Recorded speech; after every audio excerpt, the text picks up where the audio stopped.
ijazahnya kok ada, berarti ya palsu ijazahnya. Jadi Udah, masih banyak yang singgung pra peradilan masih banyak amunisinya ya. Jangan kita mundur dibilang kita takut. Kok takut bener dengan Prapit sih? Ya katanya propat Prapit. Iyalah, ayo kalau datang disampaikan kenapa dan harus lucu lagi Mas Agus. Kalau memang benar, ngapain juga? Jokowi itu barusan kita lihat di barang bukti. Ada legalisasi baru ijazah. Bikinan Agustus 2025. Iya bikinan. Legalisasinya itu Agustus 2025 oleh DKI.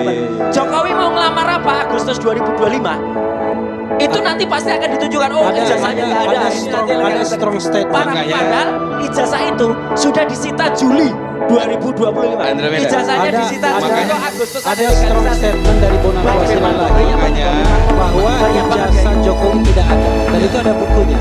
Jadi Bonanwa Silalahi membuat buku ijazah Jokowi tidak ada.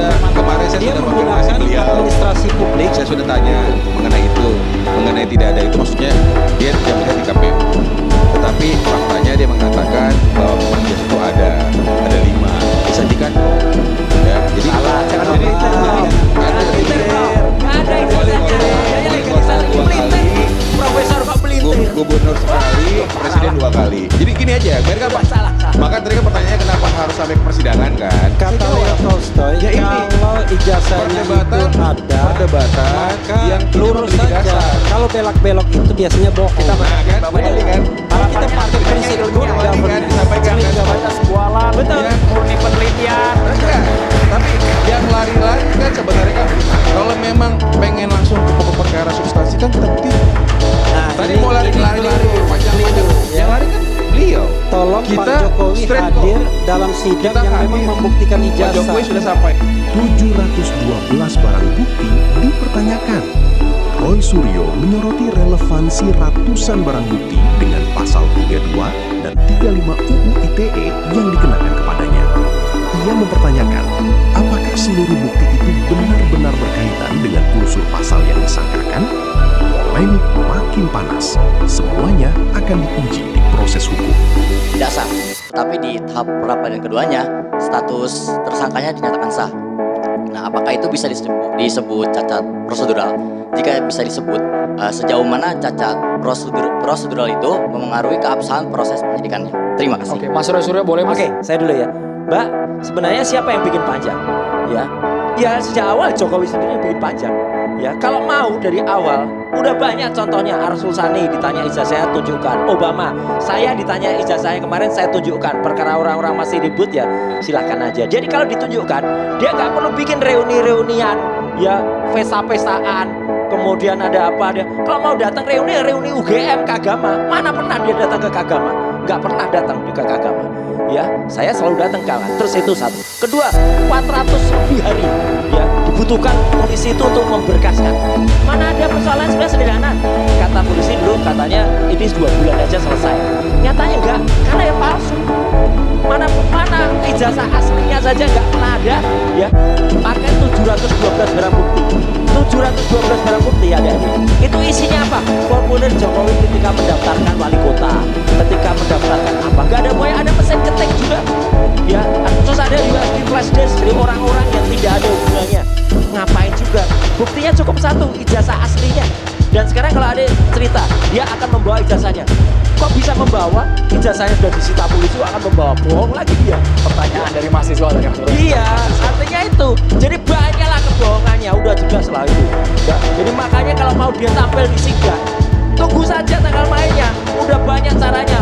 Banyak tuh relawan-relawan bilang, gak boleh tampil di sidang, nanti akan ada keamanan gini. Bahkan akan diusulkan nanti adalah pakai Zoom.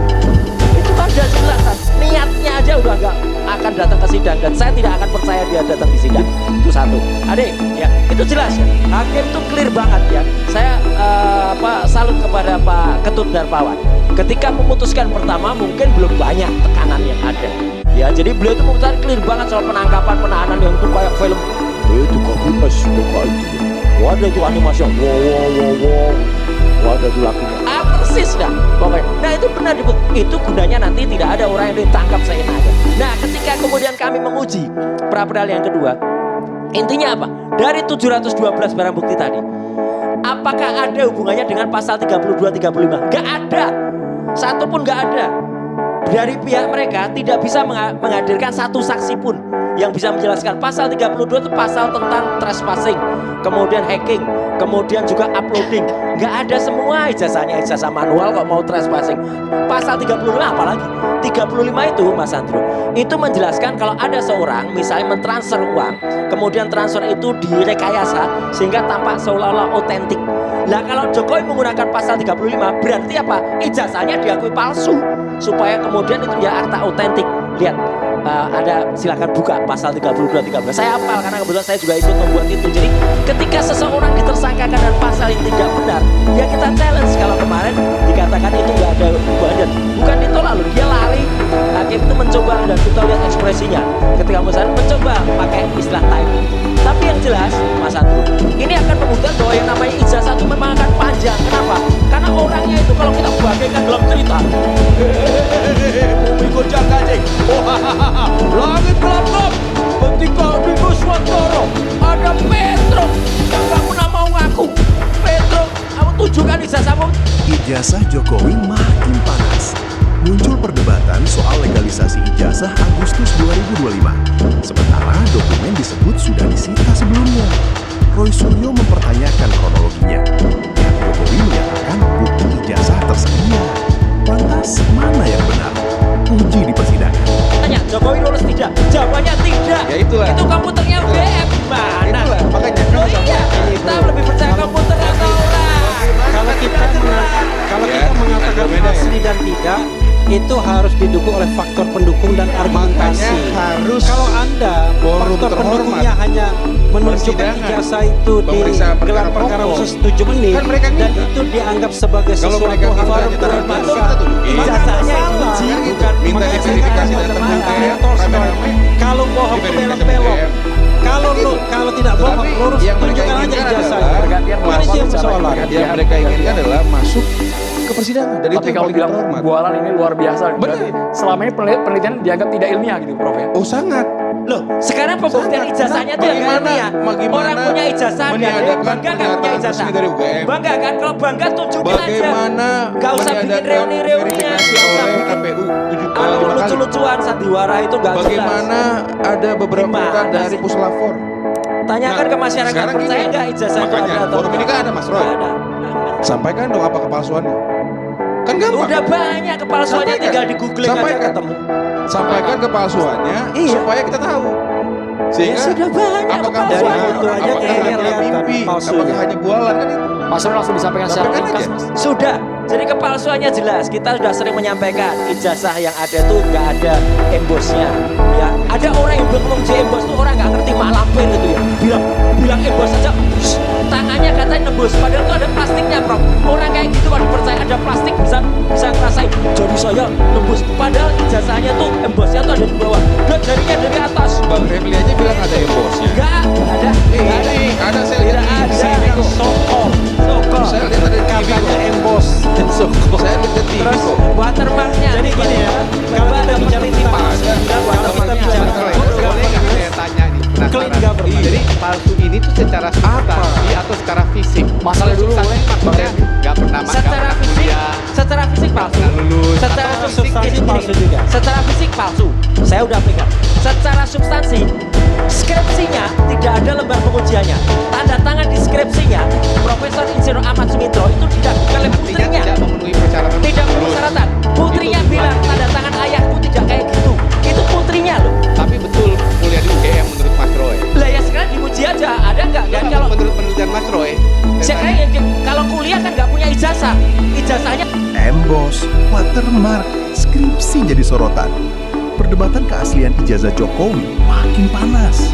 Roy Suryo mempertanyakan embos, watermark, hingga dokumen skripsi. Sementara pihak Jokowi menegaskan ijazah telah diperlihatkan.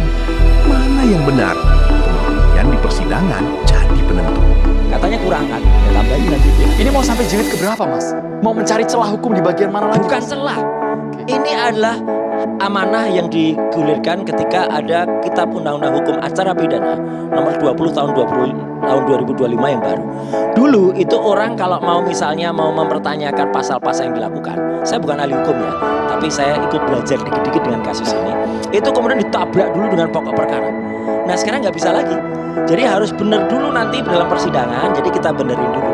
Itulah namanya kita mencermati dan menggunakan hukum ini yang benar untuk tujuan yang benar. Inilah alasan Mas Roy Suryo sampai dengan detik ini belum mau masuk ke pokok perkara. Seperti Iya, dokter karena memang aturannya dalam KUHP baru. Nanti silakan Prof Gayus atau juga Pak Aristo ya untuk kemudian menyampaikan. Karena kalau KUHP yang baru itu kita masih pra-peradilan, ya nggak boleh pokok perkaranya jalan. Kalau ada orang tadi yang saya katakan pada video tadi, yang ayo saya tunggu di pokok perkara, dia nggak ngerti hukum itu yang dari Solo itu, ya itu jelas kalau saya tegas saya dari Solo, ini nggak ngerti hukum malah nantang-nantang. Lawyer, pra-peradilan bisa 100 kali. Hukum disebut bikin kacau. Arianto Sutadi menyoroti yang bukan uang pra-peradilan lebih luas. Poin bisa terjadi berulang. Benarkah perkara bisa terus tertahan tanpa batas yang jelas? Polemik aturan ini kini jadi sorotan panas. Sayangnya itu sudah masuk pengadilan. Kita lagi mengalami perubahan undang-undang yang sangat signifikan perubahannya itu. Dan perubahannya itu sangat signifikan saya katakan ya. Undang-undang yang lama KUHP itu ya, dia memanjakan pada aparat. Tidak terlalu membatasi upaya paksa itu. Pertama kali KUHP itu kan dulu malah cuma penahanan, penangkapan, terus ketiga dikembangkan menjadi penetapan tersangka, barang bukti dan sebagainya. Nah sekarang di dalam KUHP yang baru ada 9 bukti rupiah dan kemudian sangat luas sekali. Artinya apa? Hal-hal yang bisa di pra-peradilan itu tambah 9 poin yang setiap poin itu rincisannya banyak sekali, sehingga itu sangat memungkinkan untuk dilakukan pra-peradilan 100 kali. Ya memang teorinya gitu, sayangnya itu. Jadi kalau menurut pandangan saya bukan ahli hukum tapi hanya baca-baca hukum dan tahu-tahu dikit-dikit lah. Hukum yang sekarang dibuat itu ada kekosongan, kekurangan lengkapan.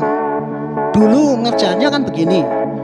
Kalau dulu KUHP itu pra-peradilan kalah dengan aparat karena cepat-cepat dimasukkan pra-peradilannya gugur. Nah, pembuat undang-undang kemarin DPR itu dan itu pikirnya adalah wah ini jangan sampai dipermainkan. Dibalik, pokok perkara nggak boleh maju setelah pra-peradilan. Kalau pra-peradilan masih ada, tapi lupa dia pra-peradilan dikasih longgar 9 poin, yang 1 poinnya itu bisa 10, biasa 100 kan. Itu bisa lakukan pra-peradilan segitu. Jadi tidak ada buktinya. bisa panjang, Pak ya. Ketika dia menentukan pokok perkara nggak bisa masuk ke kalau ada pra-peradilan, dia tidak membatasi pra-peradilan maksimal berapa. Padahal dia tadi memberi peluang ada 9 poin yang masing-masing poin itu bisa jabarkan jadi 10 menurut saya. Bisa 100 kali. Makanya saya bilang ya sayangnya ya perubahan undang-undang sekarang ini menimbulkan kekacauan. Menurut saya memberi peluang pada yang punya hak. Pra-peradilan kan hak. Tidak salah itu. Pak Roy mau ngajuin 100 bagi saya nggak marah, hukumnya ada. Hakimnya juga bingung sekarang mau memutuskan Pak Gayus tadi minta maksimal 5. Siapa yang berani menentukan 5 ini selama undang-undang masih ada gitu? Bang Aristo 5 atau 6 ya Bang? Iya, kan gitu. Jadi menurut hemat saya ini karena kekosongan hukum gitu tadi, maka ya kita, kalau saya sih ya sudah kita ikuti aja. Ini apa terjadi mau 100 kali saya nggak apa-apa Pak. Bagi saya gini, karena polisi itu tugasnya selesai setelah penyidikan diserahkan pada jaksa. Udah dari dulu saya ingin mengatakan kan, kita tinggal lihat aja ini sekarang ini rame-rame itu, saya nggak ikut berdebat di situ.